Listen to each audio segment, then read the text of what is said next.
Again, the breaking news, the Toronto Raptors acquiring Serge Ibaka for Terrence Ross and a 2017 first-round pick. Mr. Grange, it's a name that has been out there for a while. The Miami Heat were also reportedly interested in Serge Ibaka. What does this do for the Toronto Raptors?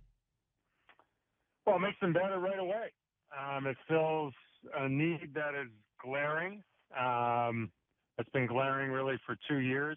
If you're one of those who didn't really see Louis Scola as a legitimate option, and the way things shook out with Jared Sullinger, who was kind of a reach, that was kind of a cross your fingers type move to begin with, and it hasn't worked out for a lot of reasons. This is a quality player who plays exactly the position you want him to play. He plays it in a way that they absolutely need, which is the ability to space the floor a little bit and kind of be an active switching defender on the perimeter and yet still get back to the rim.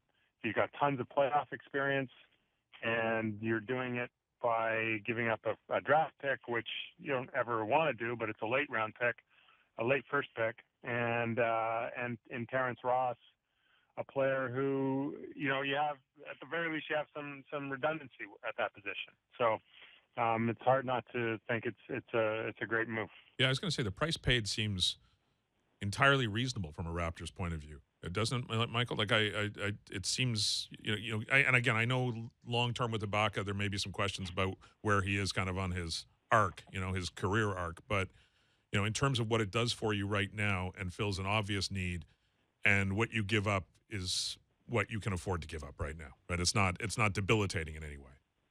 Yeah, it doesn't. It does not automatically make you worse in any particular way. I mean, you can go back and forth on, where exactly Terrence Ross is and what he's available, what he can potentially do and what he does do.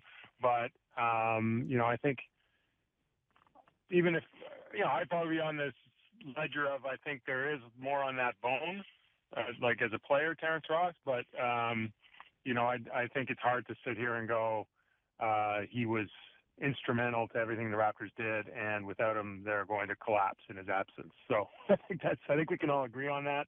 It means a bigger role for Norm Powell, which I think a lot of people would be enthusiastic about. I mean, it's still a bit unproven in a long, consistent, big role, but there's definitely potential there.